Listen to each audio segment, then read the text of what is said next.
السلام علیکم جی، دادا پوتا شو کے ساتھ آپ کی خدمت میں حاضر ہیں۔ جیسا کہ آپ کو معلوم کہ اب تک کی اہم خبریں اور ان خبروں پر ہماری تبصرہ نگاری،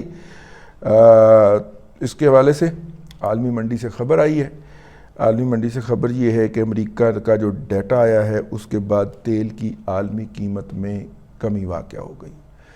تیل کی عالمی قیمت میں اضافہ اس وقت ہوا تھا جب جو ہے وہ روس اور سعودی عربیہ نے مل کر تیل کی پیداوار کم کر دی تھی، لیکن اب اس میں کمی واقع ہونے کے امکانات پیدا ہو گئے ہیں۔ کل ہم نے ایشیائی ترقیاتی بینک کی آپ کو جی ڈی پی گروتھ کے حوالے سے خبر بتائی تھی۔ آج ہم آپ کو یہ بتاتے چلیں کہ انہوں نے افراط زر جو ہے یعنی کہ مہنگائی کی شرح انہوں نے کہا جی 15% سے بڑھ کے 25% تک رہے گی۔ یہ بھی انہوں نے اپنی جو پہلے کی رپورٹ تھی یا پہلے کی فورکاسٹ تھی اس میں اضافہ کیا، یعنی مہنگائی اوپر کے لیول پہ رہے گی، ایٹ این ایوریج انہوں نے بات کی ہے۔ ٹھیک ہے جی، اچھا اب رپورٹر کو سمجھ نہیں آ رہا کہ اس کو رپورٹ کیسے کرنا ہے۔ رپورٹر کو سمجھ نہیں آ رہا کہ اس کو رپورٹ کیسے کرنا ہے۔ کسی نے مہنگائی میں اضافہ کر دیا ہے، کسی نے افراط زر میں کمی کر دی ہے، ٹھیک ہے، اور انگریزی اور اردو کا مکمل علم حاصل کیے بغیر جب لوگ جو ہیں وہ صحافت میں گھس آتے ہیں اور اساتذہ بھی ان کو ویسے ہی ملتے ہیں یوتھیے، تو پھر وہ اس طرح کی رپورٹنگ کرتے ہیں۔ خیر اینی ہاؤ، اس کے بعد جی اسٹیٹ بینک آف پاکستان کی گورنر ڈاکٹر شمشاد اختر صاحبہ نے جو ریاست کی ملکیت میں چلنے والے ادارے ہیں ان کے بارے میں ایک رپورٹ سینٹ کو پیش کر دی ہے۔ کل سینٹ کا موڈ بہت خراب ہوا تھا جب وہ نہیں آئی تھی، میرے خیال اب انہوں نے پیش کر دی۔ ایف بی آر نے سینٹ کو بتایا ہے کہ جناب 37 ارب روپے والا جو سولر کا فراڈ ہوا ہے اس کی تحقیقات اینٹی منی لانڈرنگ کے تحت کی جائیں گی۔ میں اس کے اوپر ایک ولاگ بھی کر چکا ہوں، لیکن یاد دہانی کے لیے میں عرض کرتا چلوں کہ پچھلے دنوں یوتھیوں نے یہ شور مچانا شروع کر دیا کہ سلمان شہباز نے سولر کا کاروبار شروع کر لیا ہے۔ سلمان شہباز نے سولر کا کاروبار شروع کر لیا ہے۔ باپ اس کا پرائم منسٹر تھا اور وہ جب ترکی کے دورے پہ گیا شہباز شریف تو سلمان بھی ساتھ پہنچا، تو پیچھے سے ٹرینڈ چل گئے، خبریں چل گئیں، ویلاگ بن گئے، ٹھیک ہے، بک بک ہو گئی۔ اچھا ہم نے بہت ڈھونڈا، سولر کی جو مارکیٹ ہے اس میں تھوڑا سا ہمارا بھی کہنا سننا ہے لوگوں کے ساتھ، ہاں لوگوں کے ساتھ روابط رہتے ہیں، کہنے سننے میں ہم رہتے ہیں۔ تو میں نے پتہ کیا، میں نے کہا یار سلمان شہباز نے کون سی کمپنی کھولی ہے؟ انہوں نے کہا کوئی بھی نہیں کھولی۔ تو سلمان شہباز صاحب کے اوپر الزامات لگائے تو پھر ہمیں وہ اپنا ہی فکرہ یاد آ گیا جو ہم آپ کو بھی یاد دلاتے چلیں کہ یوتھیوں کی حالت یہ ہے کہ لمحہ موجود میں جو جرم یہ کر رہے ہوتے ہیں بعین ہی اس کا الزام دوسروں پہ لگا رہے ہوتے ہیں۔ اور یہ بائی دا وے جو ہٹلر تھا نا، اس کا جو پروپیگنڈسٹ تھا، اس کا جو کمیونیکیشن کا مزیر جو تھا، یہ اس کا بنیادی فارمولہ تھا کہ جو جرم آپ خود کرنے لگیں دوسرے ملک کے خلاف پہلے اس کا الزام اس پہ لگائیں، ٹھیک ہے، تو یہ اسی کے تحت آتے ہیں۔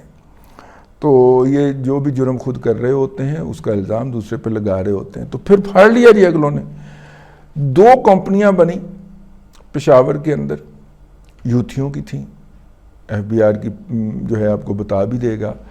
ان کمپنیوں نے اربوں روپے کے جو تھے وہ تقریباً 78 ارب روپے جو ہیں کہا جاتا ہے، اور کچھ لوگ کہتے ہیں کہ اس سے بھی زیادہ کے سولر پینل درآمد کیے، ٹھیک ہے۔ اب سولر پینل کوئی اتنی راکٹ سائنس تو نہیں ہے، سیل آپ کو بنے بنائے مل جانے ہوتے ہیں، اس کو فریم پہ لگانا ہوتا ہے اور جناب سولر پینل تیار ہو جاتا ہے۔ تو لیکن بہرحال ہم نہیں بناتے، ہم بناتے بھی ہیں تو بہت تھوڑے بناتے ہیں، زیادہ تر ہم امپورٹ کرتے ہیں۔ تو سولر پینل جی امپورٹ کیے گئے، افغانستان جیسا ملک بنا رہا ہے یار، تو سولر پینل جی ہم نے امپورٹ کیے تقریباً کوئی 78 ارب روپے مالیت کے، اور 37 ارب روپے کی اس میں سے بتایا گیا کہ منی لانڈرنگ ہوئی، یعنی فنڈ پاکستان سے باہر ٹرانسفر ہوئے۔ پچھلے دنوں اگر آپ نے سنا ہو تو سولر کی قیمت ایک دم ڈاؤن ہوئی تھی، ٹھیک ہے، ویسے بائی دا وے ابھی بھی ڈاؤن ہے، لیکن 134 سے گر کے وہ بعض منڈیوں کے اندر صرف 35 روپے پہ بھی آ گئی تھی پر واٹ. اگر آپ نے سنا ہو تو وہ بہترین وقت تھا. وہ کیوں نیچے آئی تھی؟ بتایا گیا جی کہ جناب بہت سارے سولر کے کنٹینر آئے ہوئے تھے, پورٹ پہ رکے ہوئے تھے, ایک دم وہ ریلیز ہوئے تو پرائسز ڈمپ کر گئیں. ایسے تو پرائس ڈمپ نہیں کرنی چاہیے تھی. وہ بنیادی طور پہ یہ جو سمگلرز ہیں پشاور کے, یہ جو سمگلرز تھے, یوتھی سمگلر جو تھے, انہوں نے وہ مال منگوا کے ڈمپ کر کے یہاں سے بھاگنا تھا. تو جو اویلیبل مارجن پہ ملتا تھا وہ انہوں نے پیسہ سمیٹا اور یہاں سے بھاگنے کی. تو جتنے پرائز پہ مل رہا تھا اتنے پرائز پہ انہوں نے سیل کر دیا مارکیٹ کے اندر. ٹھیک ہے, ٹیکس اویژن بھی کی تھی اور پتہ نہیں کیا کیا کچھ اوور ویلیویشن کروا کے, اور انہوں نے پتہ نہیں کتنے پیسے یہاں سے ڈالر کی شکل میں باہر بھجوا دیے اس کمپنی کے ذریعے. تو اب ایف بی آر کہتا ہے کہ ان کے خلاف تحقیقات اینٹی منی لانڈرنگ کے ذریعے کی جائے گی. تو یہ ہیں جی خبریں آج کی. آج جو ہے اب چلتے ہیں ہم آج کے پیغامات کی طرف, اور پیغامات جو ہیں وہ سیاسی نہ بھیجا کریں. کل میرا موڈ خراب کر دیا آپ لوگوں نے سیاسی پیغامات بھیج کے. اگر سر آپ کیکڑا 1 پروجیکٹ تھا کراچی کے پاس, ایک لگا تھا, اسٹارٹ ہوا تھا, اس کی بڑی نوید بھی سنائی گئی تھی. ظاہر عمران خان صاحب کے ہی دور میں میرے خیال میں ہوا تھا اور کافی اس کو اٹھایا گیا تھا, لیکن پھر سڈنلی وہ کلوز کر دیا اور کمپنی بھی وہاں سے چلی گئی. تو اس کے بارے میں اگر آپ کچھ بتا سکیں تو. تھینک یو سو مچ سر, بہت شکریہ. السلام علیکم سر, آپ بلاگ سن رہا ہوں کنٹینیو, اور جو بات مجھے مطلب اٹریکٹ کر رہی ہے, اپیل کر رہی ہے, اس پہ آپ کو میسیج بھی کرتا جا رہا ہوں. جو دل کرے ریویو میں چلا دیجیے گا, اللہ خیر کرے گا. سر یوتھ کی بات ہو رہی ہے آپ کے, آج سے آئی تھنک 4-5 دن پہلے اپلوڈ ہوا ہے بلاگ. اس پہ میرا ماننا یہ ہے یوتھ کے ساتھ سب سے بڑا ظلم یہ ہے کہ اس کا سپورٹس ختم کر دیا گیا ہے. اس کی جو فزیکل ایکٹیویٹیز ہیں وہ سب ختم کر دی ہیں. ہمارے کوئی گراؤنڈز آباد نہیں ہے. چلیے آپ اپنے فلاسفی جو ہیں وہ بھی عنایت فرما دیجئے ہمیں. بھائی بات یہ ہے کہ کیکڑا 1 پروجیکٹ جو تھا, اس پروجیکٹ کی بہت ساری چیزیں ہوتی ہیں, ان کی وائبلٹی نہیں نکلتی. جیسے دیکھیے چنیوٹ کے اندر ہمیں شہباز شریف صاحب نے بتایا کہ, اور شہباز شریف نے نواز شریف کو بتایا, اور نواز شریف صاحب نے تقریر کر کے ہمیں بتایا کہ چنیوٹ میں زیر زمین سونے اور چاندی کا اور پیتل کا اور تانبے کا اور لوہے کا ایک سمندر ہے جو بہہ رہا ہے. ٹھیک ہے, اگر ہم ان کی یہ بات, پہلی تو بات یہ ہے کہ انہیں غلط بتایا گیا, کیونکہ ماہرین نے بتانا ہوتا ہے نا, تو ماہرین نوکری پکی کرتے ہیں. تو اس وقت پنجاب کے اندر جو مائنز اینڈ منرل کا پروونشل سیکرٹری تھا وہ ایک بہت بڑا فراڈیا شخص تھا.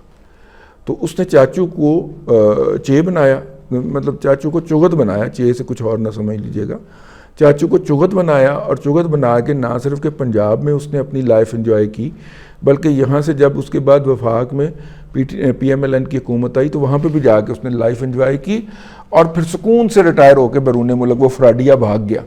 ٹھیک ہے, بیوروکریٹ تھا. اس نے دیکھا کوئی اس طرح سے چغت بن رہا ہے تو اس کو اس طرح سے بناتے ہیں, تو وہ جھوٹی سٹیٹمنٹ تھی. اگر پہلی تو بات یہ کہ موجود نہیں تھی, لیکن اگر یہ موجود ہوں تو ایسی ابھی تک دنیا کے اندر کوئی ٹیکنالوجی نہیں آئی کہ جس سے ہم یہ ساری چیزوں کو الگ الگ کر سکیں, تو کسی کام کا نہیں ہے. ٹھیک ہے, ایک تو بات آپ یہ نوٹ کر لیجئے. دوسرا, کیکڑا 1 جو ہے اس کی فیزیبلٹی نہیں بنتی.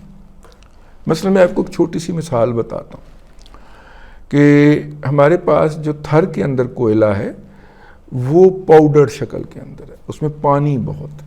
ٹھیک ہے, 2006 کے اندر ہم ایک جرمن کمپنی لے کے آئے, 2006 کی بات کر رہا ہوں, جس نے آگے کہا کہ یہ کسی کام کا نہیں ہے. ٹھیک ہو گیا, لیکن 2016 میں چائنیز نے کہا کہ جی اس سے کوئلہ بن سکتا ہے, چلو ہم آپ سے بنواتے ہیں, ہم آپ کو بنا کے دیتے ہیں, اور پھر وہاں پہ فیکٹریاں لگ گئیں اور سب کچھ ہو گیا. ہم اس چیز کو بھول جاتے ہیں کہ ہم تو یہ کام نہیں کرتے لیکن دنیا تو کرتی ہے. وہ ہوتی ہے ٹیکنالوجی کے اوپر انویسٹمنٹ اور ٹیکنالوجی کے اوپر ترقی. ٹھیک ہو گیا, تو ٹیکنالوجی کے اوپر جو انویسٹمنٹ اور ترقی ہوئی, اس میں ان 10 سالوں کے اندر اتنی ڈیولپمنٹ ہو گئی کہ وہی کوئلہ جس کو کہ جرمن کمپنی ریجیکٹ کر کے چلی گئی تھی، وہی کوئلہ جو تھا وہ چائنیز نے اس سے کر لیا، یعنی ٹیکنالوجی امپروو کر گئی، نیکسٹ جنریشن آف ٹیکنالوجی آ گئی۔ کسی زمانے کے اندر جو تھا، جب آپ لوہا نکالتے تھے تو لوہا جو ہوتا تھا، اگر اس کی لوہے کا کوئی لیول کہا جاتا ہے، جو اس کا کچ دھات ملتی ہے، اس میں کوئی 38% ذرات ہوتے تھے یا 48% ذرات ہوتے تھے اس کے، تو پھر کہا جاتا تھا کہ اس کو نکالنا فائدہ مند ہوگا، اور اس سے کم ذرات جس مٹی میں پائے جاتے تھے وہ کہتے تھے کہ اکنامیکلی وائبل نہیں ہے۔ لیکن اب ٹیکنالوجی نے اتنی ترقی کر لی ہے کہ اب وہ کہتے ہیں کہ 28 اور 29% بھی جس کے اندر ہوں گے اس کی وائبلٹی نکل آئے گی۔ اور اس کے بعد پاکستان کے جو دنیا کے سب سے زیادہ لوہے کے ذخائر ہیں، جو کہ اگر میں آپ کو کہوں کہ سوئی اور ڈیرہ اسماعیل خان کے درمیان پائے جاتے ہیں اس خطے میں، اگر آپ پاکستان کا نقشہ نکالیں تو جہاں پہ سوئی واقع ہے اس سے اور ڈیرہ اسماعیل خان کے درمیان جو علاقہ ہے، وہاں پہ دنیا کے سب سے زیادہ لوہے کے ذخائر پائے جاتے ہیں، لیکن ان کے اندر 34% ہے شاید یا 36% ہے زراعت۔ جب ہم نے آج سے 30 سال پہلے اس کا سروے کروایا تھا یا اس کے سامپلز ہم نے عالمی لیبارٹریوں کو بھجوائے تھے، تو انہوں نے ہمیں بتایا تھا کہ جی نہیں، یہ وائبل نہیں ہے، ٹھیک ہے۔ لیکن آج ہو سکتا ہے کہ ٹیکنالوجی آ گئی ہو، اور آ چکی ہے، میرے علم کے مطابق ایسی ٹیکنالوجی آ چکی ہے کہ وہ اب اس کو نکالنا بالکل وائبل ہوگا۔ وائبل کیا ہوگا کہ وہ نکال کے جب آپ لوہا مارکیٹ میں ڈالیں گے تو یہ نہیں ہوگا کہ دنیا کا لوہا جو ہے وہ 2.5 لاکھ روپے ٹن پہ بک رہا ہو اور آپ کو وہ 5 لاکھ کا کاسٹ کر رہا ہو، آپ کو بھی وہ 1.5-2 لاکھ روپے کا ٹن کاسٹ کر رہا ہوگا۔ یوں آپ اس میں سے اپنا پروفٹ بھی نکال سکتے ہیں اور سارا کچھ کر سکتے ہیں۔ اب آ جائیے کیکڑا 1 کی طرف۔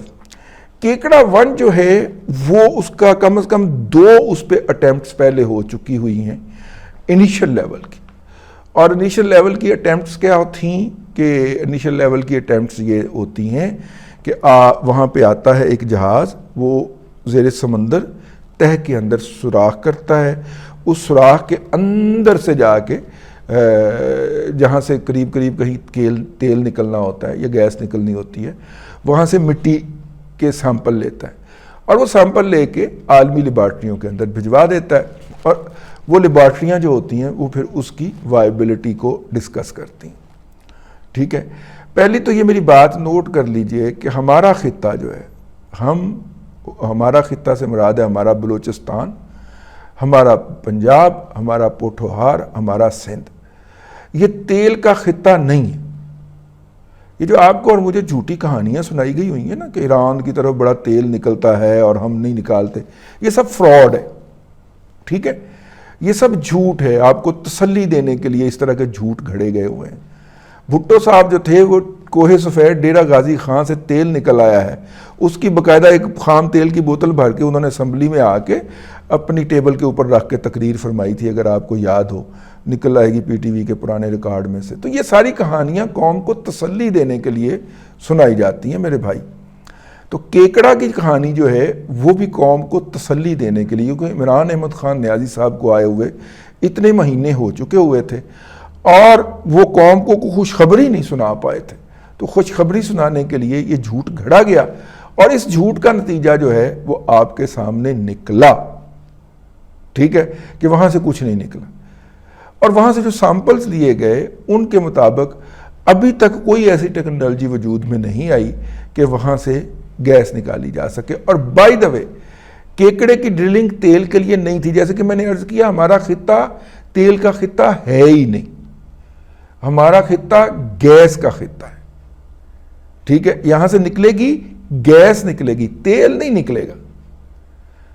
ہمارے پاکستان کے موجودہ خطے کے اندر خاص طور پہ اور برے صغیر کے اندر عمومی طور پہ برما نکال کے، اس لیے گورے نے جو کمپنی بنائی تھی وہ برما آئل لمیٹڈ بنائی تھی، جس کے اندر پھر شیل پارٹنر بنا تھا، پھر وہ برما شیل ہو گیا تھا، پھر پاکستان آزاد ہوا تھا تو پھر وہ پاکستان برما شیل ہو گیا تھا، پھر اس میں سے شیل نکل گیا تھا، برما نکل گیا تھا۔ اور حکومت پاکستان نے بھی اپنے حصص جو تھے وہ بیچ دیے تھے، وہ شیل پاکستان ہو گئی تھی۔ اب شیل پاکستان نے بھی اپنے حصص جو ہیں وہ کسی اور کمپنی کو بیچ دیے ہیں۔ تو پیارے بھائی، کہنے کا مطلب یہ تھا کہ اس وقت ایسی کوئی ٹیکنالوجی نہیں آئی کہ جو کیکڑا سے سیمپل ملے تھے وہ ان کی اکنامک وائبلٹی کو جسٹیفائی کر سکے۔ ٹھیک ہو گیا؟ اس لیے وہ پروجیکٹ فلاپ ہو گیا۔ اس کے اندر ہمارے تقریباً $20 ملین فیس لی تھی اس جہاز نے آنے کی اور سیمپل نکالنے کی، وہ بھی ضائع ہو گئی، اور وہ پروجیکٹ اس وقت دنیا میں دستیاب ٹیکنالوجی کے مطابق اکنامیکلی وائبل نہیں۔ تیسری بات یہ ہے کہ میں یوتھیا کیوں کہتا ہوں؟ یوتھیا دنیا بھر کی ڈکشنریوں کے اندر ایک ایڈیم کے طور پہ شامل کیا جا چکا ہے، جس کا مطلب ہے کہ ایک ان ایون اور پولیٹیکلی امیچور پرسن جو ہے اس کو یوتھیا کہا جاتا ہے۔ یہ میں نہیں کہہ رہا، آپ ابھی اپنے موبائل پہ ویبسٹر کی ڈکشنری کھولیں اور اس میں یوتھیا لکھیں تو وہ آپ کو آن لائن بتا دے گا کہ یوتھیا کا کیا مطلب ہے۔ ٹھیک ہے؟ تو اگر عالمی ویبسٹر جیسی ڈکشنری نے اور اس طرح انہوں نے اس کو ایک ایکسیپٹڈ ایڈیم کے طور پہ شامل کر لیا ہے اپنی ڈکشنری کے اندر، تو آپ کس بات کی مولی ہیں بھیا؟ کیا خیال ہے؟ چلیے، بہرحال آپ کا میسج ہم نے پڑھ دیا، اور ایک ہی میسج سارے 12 منٹ کھا گیا، تو اب تک کے لیے اتنا ہی۔ اگلے ولاگ کے اندر پھر حاضری ہوگی۔ پچھلے دنوں کراچی سے ایک صاحب نے بڑا ہی ویلڈ سجیشن بھیجی تھی، اور انہوں نے یہ بھیجا تھا کہ یار سوال مختصر کیا کریں، اپنی علمیت نہ جھاڑا کریں، اور رضی صاحب کو یعنی کہ رضی دادا کو سوال پوچھا کریں۔ لیکن ماشاءاللہ یہاں پہ تو لوگوں کو تقاریر کرنے کا شوق ہوتا ہے نا، اپنے خیالات کا اظہار کرنے کا، لیکن پھر بھی ہم مائک دیتے ہیں۔ ٹھیک ہے بھائی، آپ اپنے خیالات کا اظہار کر لیں، آپ کی محلے میں کوئی نہیں سنتا ہوگا، ہم سن لیتے ہیں۔ آج کے لیے اتنا ہی۔ اگلے دادا پوتا شو میں پھر آپ سے ملاقات ہوگی۔ اللہ تبارک و تعالیٰ آپ کو آسانیاں عطا کرے اور آسانیاں خلق خدا میں تقسیم کرنے کی توفیق عطا کرے۔